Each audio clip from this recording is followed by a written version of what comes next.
24번 스티브 맥베이 질문 있어요. 우리는 더 큰 믿음이 필요하다. 한번 하겠습니다.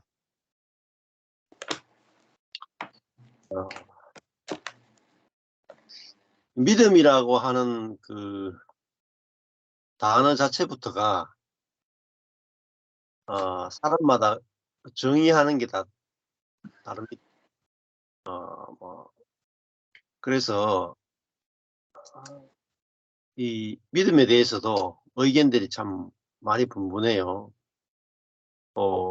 큰 믿음 교회 이런 교회도 있었고, 믿음이 커야 된다고 큰 믿음 교회도 있었고, 조영기 목사님 같은 경우에는 또 믿음을 아예 굉장히 그 신념처럼 생각해가지고 막 그 믿음이 클수록 이루어지는 것도 크다 이렇게 이야기도 많이 하셨고, 또 어떤 데는 인간이 무슨 믿음이 있는가, 인간에게는 믿음이 있을 수 없다, 그렇게 이제 이야기하는 데도 있습니다. 그리고 오늘에 보면은 그래서 더 큰 믿음이 필요하다. 그래서 이제 믿음을 굉장히 강조를 많이 하죠. 또 뭐 목사님들도 믿습니까? 믿습니까? 이런 이야기 많이 해요. 그래서 성도들이 이제 늘 생각하기를, 야, 나는 믿음이 정말 크네. 야, 저분은 믿음이 크다, 적다, 이런 이야기 참 많이 하죠. 자, 그런데, 성경에도 보면은, 누가복음 17장 5절에 보면은, 사도들이 주께 여짜오되 우리에게 믿음을 더하소서. 이렇게, 여자들도 믿음을 더해달라고 이렇게 말하기도 합니다. 자, 그렇게 본다면, 이제 우리에게 믿음이 다 채워지지 않았다. 우리의 믿음이 부족하다. 이런 생각이 들고, 또 믿음이 점점 커져 가야 된다. 자라야 된다. 믿음이 많이 자랐네? 이런 말도 많이 쓰죠. 그런데, 성경에서는 그리스도가 우리의 믿음이다. 그리스도가 우리의 믿음이고, 또 예수 그리스도의 형상으로 이제 우리의 믿음이 온전하게 주어진다. 이렇게 가르쳐요. 자, 실제로 믿음이 있다라는 말이 어떤 의미를 가지고 있는지 사람들은 잘 모르고 대부분 이제 믿음을 좀 느낌으로 생각하는, 이제 뭐 감동받았을 때 느끼는 느낌, 혹은 자신감의 정도, 두려움이 없는 상태, 또 이제 확신, 이런 의미로 믿음을 많이 쓰죠. 그렇지만은 성경에서 말하는 믿음은 항상 이제 객관적인 것이다. 이렇게 이야기해요. 믿음은 실제이며 구체적인 원천이 있는 것으로 단순히 주관적인 느낌에 불과한 것이 아닙니다. 이 또 그 믿음이라 하는 것 자체가 원래는 앞에 목적어가 있어야 돼요. 믿는다. 믿음 하나서 믿는다는 건데 앞에 무엇을 믿는다가 있어야 되잖아. 무엇을 믿는다. 근데 하나님을 믿는다. 이렇게 되고, 그래서 어떤 대상을 믿느냐. 굉장히 중요하죠. 내 주먹을 믿는다 하고 하나님을 믿는다 다르죠. 그리고 그 하나님을 목적어고, 그다음에 또 복음을 믿는다. 그 앞에 복음을 믿는다가 당연히 중요해요. 복음을 믿는다. 복음은 예수 그리스도께서 우리를 위하고 우리를 포함하여 죽고 부활하고 승천하셨다. 이 복음을 믿는 겁니다. 복음의 내용이 굉장히 중요해요. 그리스도께서 우리를 위하여, 우리를 포함하여 죽고 부활하고 승천하셨다. 복음을 믿는 거잖아요. 그 복음을 믿는다는 것은 율법을 믿는 것과 달라요. 그러니까 그리고 이제 이거 믿음이라 하는 것 자체가 율법과 다른 어떤 법을 믿는 거예요. 율법과 다른 방법으로 우리가 구원을 받는다. 그런 의미가 있어요. 그래서 죄와 사망의 법에서 생명의 성령의 법으로 우리가 해방되었다 할 때 생명의 성령의 법을 믿는다. 이게 바로 믿음이죠. 그래서 하나님을 믿는다. 복음을 믿는다. 생명의 성령의 방법을 믿는다. 생명의 성령의 통치를 믿는다. 이게 믿음이에요. 자, 그래서 이 믿음은 또 그래서 이제 믿음이 얼마나 크냐 작으냐 그거를 이야기하는 것은 내 자아가 믿음이 크냐 작으냐 그걸 이제 초점을 맞추고 있는데 내가 믿음이 크냐 작으냐의 포커스가 중요한 게 아니고 무엇을 대상이 중요해요. 내용이 중요해요. 무엇을 믿는지 그게 중요합니다. 앞에 이제 은혜를 믿는다. 앞에 은혜가 있어요. 은혜를 믿음으로 말미암아 구원을 받는다. 이렇게 돼요. 그러니까 믿음으로 구원받는 게 하면은 문제가 생겨요. 많은 분들이 믿음으로 구원받는다. 포커스가요. 믿음으로 되면 안 돼요. 그러니까 믿음으로 구원받는다 하는 다른 말입니다. 확신으로 구원받는다. 그러니까 내가 얼마나 믿음이 확실한가. 그러니까 사람들 이제 구원에 확신이 있습니까? 이렇게 이제 확신이 가는 믿음을 말하잖아요. 구원에 믿음이 있습니까? 그러면 도대체 믿음이 몇 퍼센트 믿어야지 확신이 있는 겁니까? 이렇게 나가면 애매해져요.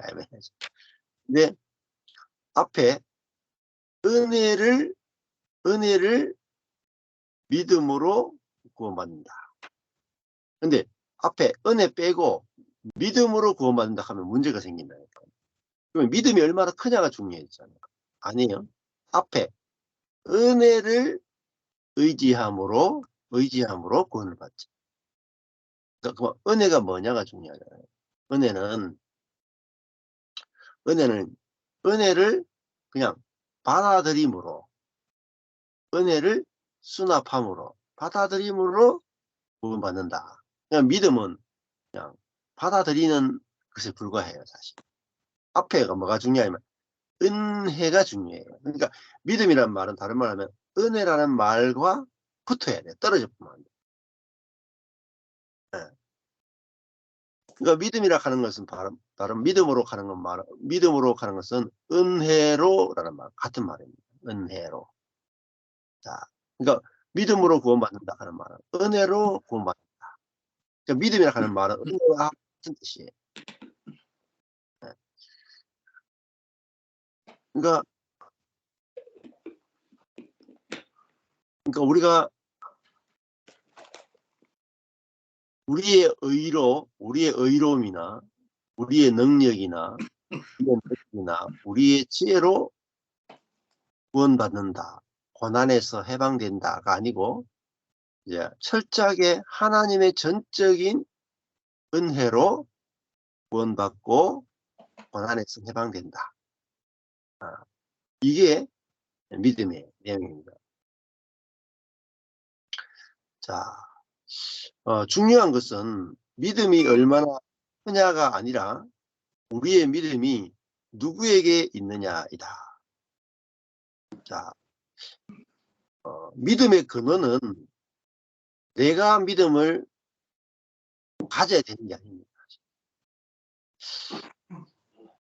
그래서 많은 이제 목사님들이나 교회에서 예수님을 믿습니까? 예수님을 영접하십시오. 그러니까 우리의 영접에 초점을 많이 두거든요. 예. 그 영접에 초점을 두면 어떻게 되냐면은 내가 예수님을 영접했다 안 했다. 그 영접한 걸 가지고 자기 의를 만들어내 버립니다. 내가 예수님을 믿었다. 내가 예수님을 영접했다. 내가 하나님을 믿어 드렸다. 이러는 거예요. 그러면 그 구원의 감격이 없어요. 우리는 믿음 자체는 선물이다. 이렇게 말, 선물. 그죠? 복음을 믿는다 그랬잖아요. 복음이 들리는데 우리가 그 복음을 우리가 딱 알아채 가지고 그걸 영접할 수 있는 귀와 눈이 없어요. 하나님의 성령의 은혜로 우리가 복음을 들을 때 성령이 역사하셔 가지고 성령이 우리에게 믿을 마음을 주셔서 우리가 믿음이 생겨서 영접하게 되거든요. 그러니까 믿음도 성령의 역사다. 이렇게 이제 보시는 것이 성경적이잖아요. 그러니까 믿음의 근원은 어디냐? 우리 안에 계신 성령이라고. 그래서 우리도 사람에게 너무 믿음을 강요하면 안 돼요. 그냥 아주 단순하게 복음을 이렇게 사도 바울처럼 약하고 두려워하고 떠는 가운데 복음을 이야기했을 때 성령이 역사하셔 가지고 그 복음에 대해서 믿음을 일으키셔 가지고 저절로 받아들여지도록 이렇게 하는 게 아주 중요하죠. 그래서 사도 바울도 그렇고 제자들도 복음을 전했을 때 예수님도 이제 제자들에게 그렇게 말하잖아요. 너희들이 복음을 전하러 갔을 때 어느 집에 갔을 때 당신에게 평안이 있기를 원합니다 했을 때 영접하면 그 집에 들어가고 아니면은 다른 집으로 옮겨라. 그럼 억지로 막 붙들고 막 영접할 때까지 막 신천지처럼 그렇게 하는 게 아니다. 하나님이 마음을 준비해 놓은 사람들에게만 복음을 전하면 된다. 그렇게 말씀하셨거든요. 자, 그렇게 하면 전도가 아주 쉽죠. 예. 예수 그리스도가 우리의 믿음의 근원이고 믿음 그 자체입니다. 왜냐하면 우리 안에 있는 그리스도가 믿음을 만들어내기 때문에 내 믿음이 아니고 내 안에 있는 그리스도의 믿음이에요. 그러니까 우리에게 믿음이 내 자아에는 어떻게 보면 믿음 자체가 없는데 내 안에 있는 그리스도에게는 믿음이 있단 말이에요. 이 두 가지가 역설이에요. 같이 있어요. 근데 내 안에 있는 그리스도로부터 믿음이 나온다. 그러니까 우리가 이제 내가 사는 것은 나를 위하여 자기 목숨을 버리신 그리스도 예수의 믿음 안에 산다. 예수의 믿음 안에서 산다. 그 예수님의 믿음이잖아요. 우리의 믿음이 아니라. 자, 근데 예수 그리스도가 내 안에 사시고 그 예수와 내가 연합된 상태이기 때문에 우리 천연적인 자아에서는 믿음이 없지만 예수 그리스도 자체가 믿음이니까 우리 속에서 믿음이 나. 그러니까 사람에게는 믿음이 없다는 말도 맞고 동시적으로 사람에게서 믿음이 나온다는 말도 맞아요. 두 개가 성경은 같이 이야기한다. 근데 인간의 생각으로 성경을 보는 사람은 인간에게서 믿음이 나올 수 없다라는 것만 보거나 아니면 인간에게는 믿음이 있다라는 것만 봐요. 이렇게 쫙 갈라져요. 성경을 보면은 늘 상반되는 두 가지 이야기가 같이 나온다. 성경에 보면 믿는 자들에게는 이런 표적이 따른다. 또 예수님을 믿는 사람은 이미 믿음이 있다. 믿음이 없이는 하나님을 기쁘시게 할 수 없다. 나오잖아요. 그러니까 믿어야 구원받는다. 그러니까 믿음이라는 말을 정말 버글버글하게 이야기하고 인간에게 그 믿음이 있다. 라는 이야기가 성경은 아주 기본 전제예요. 근데 어떨 때 보면은 이게 믿음이 적은 자들아 하는 말은 믿음이 없는 자들아 이 나오잖아요. 그러니까 믿음이 적은 자들아 없는 자들아 하는 것도 성경에 나오고 이미 믿음이 있다라는 이야기도 논리적으로 충돌을 일으켜 충돌. 그래가지고 어느 게 맞는지 막 헷갈려요. 그래서 한쪽에서는 인간에게는 절대 믿음이 없다라는 거예요. 한쪽에는 인간은 믿음이 있다는 거예요. 기준이 뭐냐? 인간이. 아닙니다. 기준은 믿음의 근원은 우리 안에 있는 그리스도. 이걸 모르면은 성경 자체가 풀어질 수 없어요. 그리스도인은 이 진정한 자아와 우리 안에 있는 성령이 연합된 상태가 진정한 자아이기 때문에 진정한 자아, 아무것도 아닌 진정한 자아로 보면 믿음이 없어요. 그런데 연합된 성령으로부터는 성령 자체가 믿음이신데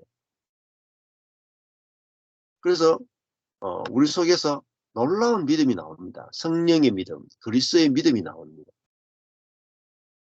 그래서 밭에서 열매가 나온다. 성령의 열매가 나온다. 그건 믿음 아닙니까? 믿음. 하나님에 대해서 사랑이 나오죠. 자, 어떤 분들은 또 이렇게 말합니다. 인간에게는 사랑이 어딨나. 인간에게 믿음이 어딨나. 이렇게 인간에게서는 전적으로 타락하고 부패한 인간에게서는 믿음도 나올 수 없다. 사랑도 나올 수 없다. 어, 어, 그렇게 말하시는 분들도 계시단 말이에요. 그것은 성령을 무시하는 거예요. 성령을 해방하는 거예요. 성령을 인정하는 거예요. 그런데 어떤 사람을 볼 때 인간에게서는 어떠한 선도 사랑도 나올 수 없다. 인간은 철저하게 부패했다. 이것만 이야기하는 사람들은 그러면 문제가 생겨요. 왜냐하면 인간이 철저하게 부패했으면 복음 자체를 알아들을 수가 없어요. 그렇잖아요. 인간이 철저하게 부패했으면 복음을 어떻게 알아듣겠어요? 복음을 어떻게 깨닫겠어요? 복음을 알아듣고 깨닫는 것조차도 불가능해야 돼. 철저히 부패한 인간이 복음을 깨닫는 것은 성령이 하시는 일이거든요. 근데 성령을 깨닫게 할 뿐만 아니라 성령으로 살게 하신단 말이에요.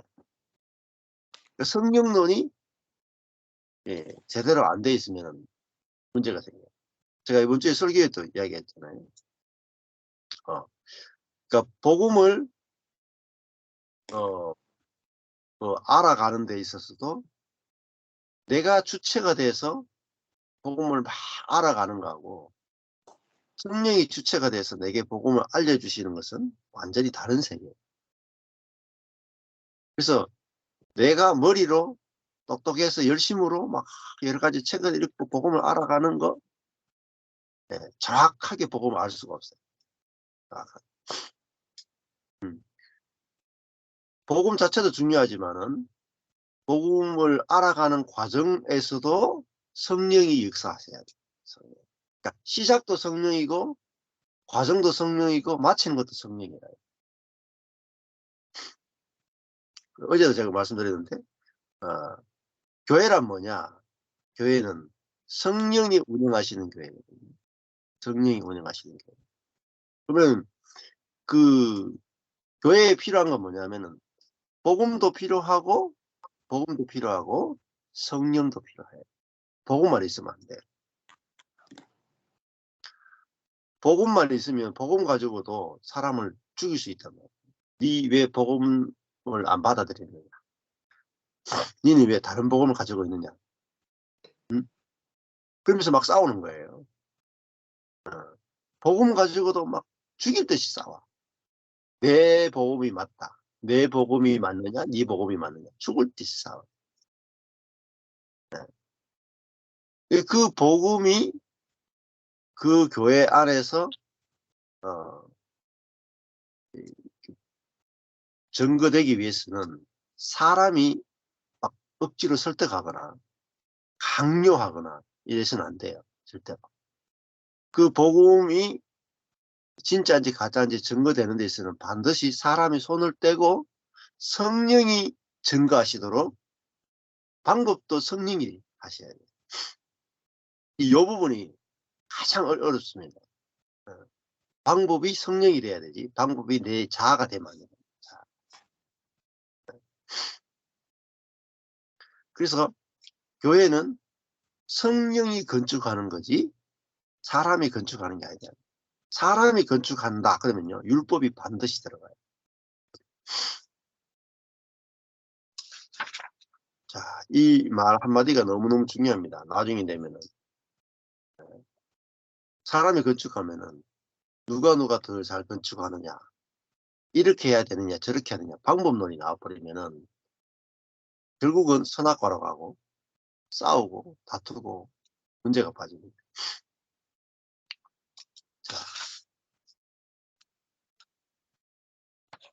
자, 바울은 에베소서에서 믿음은 스스로 만들거나 가질 수 없다라고 했어요.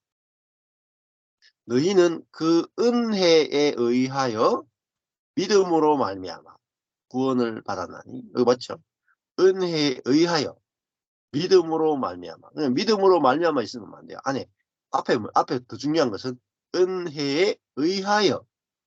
그 다음에 그 은혜를 믿음으로 말미암아. 이 믿음은 반드시 들어가야 되는 건요. 은혜라는 단어에. 네. 사실은 은혜로 구원받는 거죠. 이것이 너희에게서 난 것이 아니요.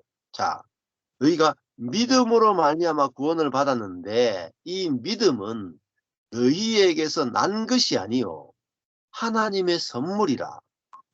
그러니까 너희에게서 난 것은 아니지만 사람에게서 믿음이 나올 수 없지만 하나님의 선물로서의 믿음은 있다는 거잖아요.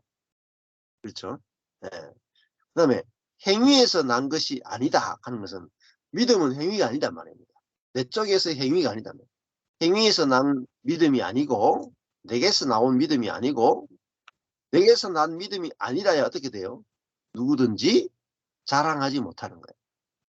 야, 나는 믿음이 있다. 너는 믿음이 없다. 나는 믿음이 크다. 너는 믿음이 적다. 이렇게 비교하거나 자랑할 수 없도록 하나님이 믿음을 선물로 줘버린다. 야, 이게 믿음의 이 은혜의 세계예요. 그래서 결국은 믿음은 하나님의 선물이다. 그 선물은요, 어, 주신 분을 자랑해야 돼. 근데 이제 애들한테 이렇게 선물을 주잖아요. 우리 집도 애가 4명 있단 말이에요. 우리 심이가 만약에 학교에서 선물을 받아왔어. 그러면 애들은 어려가지고 뭐라고 해요? 나 선물 받았다. 나 선물 받았다. 자기 자랑이에요. 자기 자랑. 자기가 잘나서 선물 받았다는 거예요. 예. 그게 마치 기독교인들이 하는 행동과 비슷해. 나 믿음 크다. 나 믿음 크다. 자기 믿음 크다는 걸 자랑하면 안 된단 말이에요. 주신 분을 자랑하는 게 은혜를 믿음으로 구원받았다는 말이에요. 은혜를 자랑하는 걸 말해요. 은혜를 자랑하는 게 믿음이에요. 은혜를 자랑하는. 주신 분을 자랑하는 게 믿음입니다. 근데 우리는 믿음이 있는 나를 자랑하는 걸 믿음이라고 생각하는 거예요.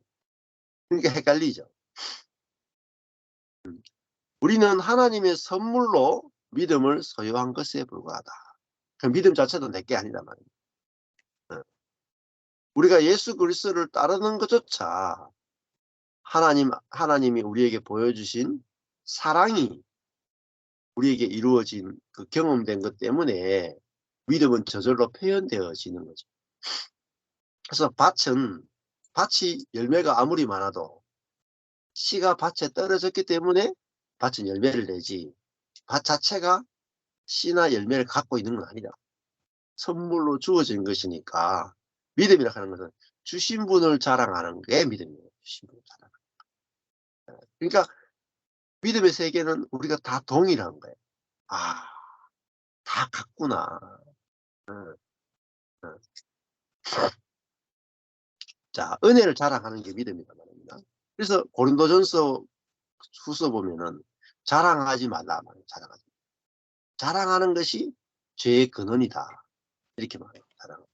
그래서 하나님만 자랑하라. 그리스도 예수 안에서 자랑하라. 이렇게 말해요. 그러니까 그리스도 예수를 자랑하라.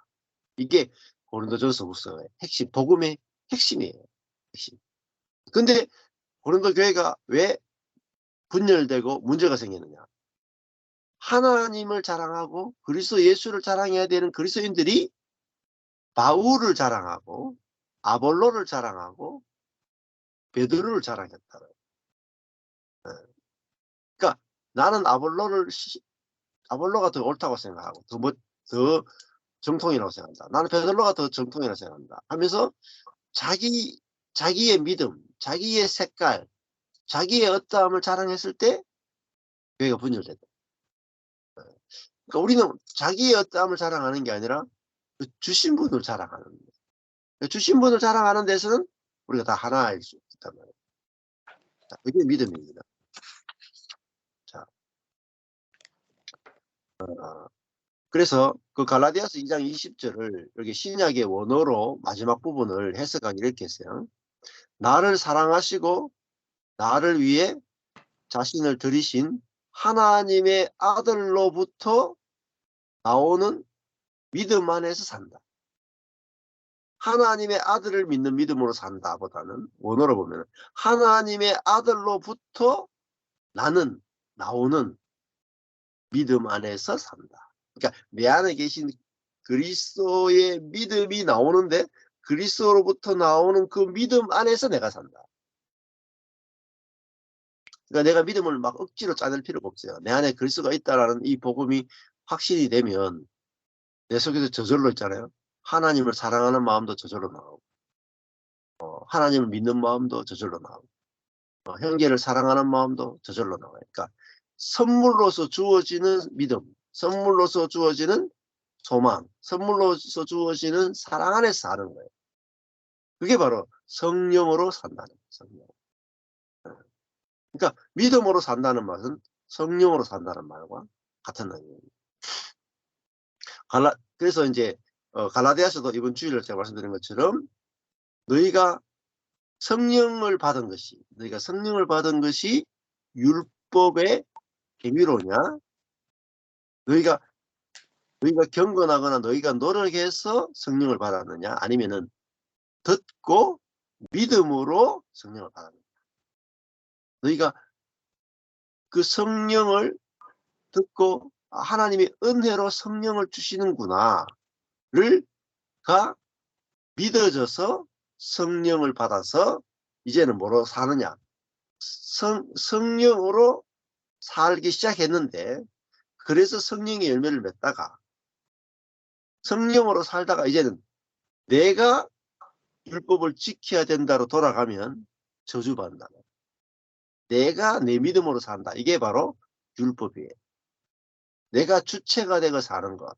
그러니까 육으로 사는 것. 그거를 저주를 받을지어다. 바울이 그렇게 얘기한다. 갈라디아서에서 그 율법이 들어온다는 건 뭐냐면 육으로 사는 쪽으로 돌아갔단 말이에요. 율법으로 사는 것이 바로 육으로 사는 거 연결돼요. 그러니까 육으로 살면 율법을 못 지켜요. 다시. 교회 율법이 필요하다 하는 사람일수록 율법을 못 지킵니다. 왜? 율법이 필요한데 내가 율법을 지킨다고 생각해요. 내가 지킬 수 있다고 생각하는 거예요. 못 지켜요. 율법이 필요 없다. 성령이 필요하다. 이래야 오히려 율법을 지켜요. 오히려. 성령으로야 율법을 완성시켜낼 수 있지 육으로는 율법을 완성을 못 시켜요. 자, 그리고 갈라디아서 3장 23절에 중요한 말씀이 나와요. 믿음이 오기 전에는 우리는 율법 아래 매인 바 되었고 계시될 믿음의 때까지 갇혔다. 여기 보면은 믿음이라 하는 게 있잖아요. 계시될 믿음의 때 그러잖아요. 그러니까 그전에는 믿음이 없었단 말이에요. 예수 그리스도가 오시기 전에는 믿음의 시대가 아니고요. 율법의 시대였다. 그러니까 예수님이 오실 때가 믿음의 때예요. 믿음의 때. 그러니까 믿음의 때가 오기 전에는 율법 아래 갇힌 바 되었다. 그러면 믿음의 때가 오면 율법 아래에서 해방된단 말이에요. 그렇죠? 그러니까 믿음이라 하는 건 뭐냐면 율법과 반대되는 개념이란 말이에요. 믿음이냐 율법이냐. 그러니까 율법의 행위로냐 듣고 믿음으로냐. 이 대조를 이루는 거예요. 그러니까 믿음이라 하는 것은 율법과 반대되는 개념으로서의 믿음이란 말이에요. 그러니까 율법으로냐 은혜로냐. 이거죠. 두 개가 양립할 수 없어요. 그러니까 율법 아래에 매여 있다가 예수 믿으면 율법에서 해방되는데 예수 믿고 나서 또 율법이 필요하다. 다시 율법 아래 들어가라는 겁니다. 이게 신율법이에요. 신율법. 예수 믿기 전에 율법 아래에 있다가 예수 믿음으로 율법에 해방되는데 예수 믿고 나서 또 율법 우리가 뭐 해야 된다. 육으로 주일 성수해야 된다. 11조를 해야 된다. 십계명을 지켜야 된다. 이게 신율법이에요. 신율법. 아니 율법에 대해서 우리가 죽어버렸는데 근데 성령으로 사는 걸 모르니까 율법이 필요하다고 자꾸 이야기하는 거예요. 성령으로 살면 성령 자체가 율법의 마음이에요. 그 율법을 주신 하나님의 마음이 곧 성령이다. 그래서 성령은 사랑이잖아요. 사랑이 뭐죠? 율법의 완성이에요. 율법의 완성이신 성령이 우리 안에 살면 율법 자체가 필요가 없어요. 성령 안에 율법이 다 들어있다고. 율법의 정신, 율법의 그 근원이 들어있다고요. 이거는 경험해 보기 전에는 모르고 교회에서 성령으로 시작하는 것을 교회에서 가르친 적이 제대로 없단 말이에요. 자, 오늘 우리가 더 큰 믿음이 필요하다 이런 말 때문에 끊임없이 나는 왜 믿음이 적은가 하면서 자기를 정죄하는 사람들이 굉장히 많아요. 우리 자아에게는 믿음이 없다 알면은 내게 믿음이 있는지 없는지도 별로 생각하지 않게 돼요. 내 안에 성령으로부터 성령의 믿음, 그리스도의 믿음이 저절로 나와요. 저절로. 그래서 또 이걸 경험하고 나니까 제 속에서 내가 믿음이 있느냐 없느냐 전혀 의식하지 않아요. 그런데 믿음이 계속 선물로 주어져요. 이전보다 믿음이 비교하면 훨씬 좋아. 훨씬 좋아. 옛날의 믿음과 비교가 안 돼. 염려도 확 줄어들어. 오히려 정말 그리스도의 믿음으로 사니까. 내 믿음이 아니라 그리스도의 믿음으로 사니까. 우리 안에 예수 그리스도가 내주하시니 우리에게는 충분한 믿음이 있다. 이 결론입니다. 그렇잖아요. 내 안에 그리스도를 소유하고 있다 하는 것은 그리스도의 모든 것을 소유하고 있는 거예요. 그리고 그리스도가 내 안에 사신다는 말은 하나님의 모든 충만이 그리스도에게 있는 거예요. 그리고 그 하나님의 충만이신 그리스도가 성령으로 내 안에 있다는 말은 하나님의 모든 생명과 하나님의 모든 성품과 하나님의 믿음이 내 안에서 저절로 연합되어 있으니까 저절로 하나님의 것이 나온다고. 그래야 이게 구원이에요.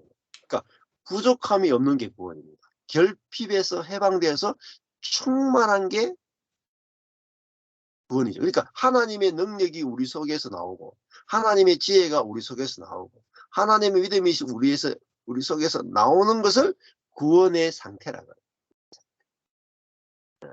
그러니까 있어야 구원받은 거죠. 안 그래요? 내 속에 하나님 자신이 살아 계셔서 하나님의 지혜, 하나님의 능력, 하나님의 사랑이 나오는 것 자체가 구원의 상태예요. 없으면 구원받은 상태가 아니에요. 결핍의 상태라. 그러니까 인간의 믿음이 없다만 강조하면 미안하지만 구원받지 못한 상태.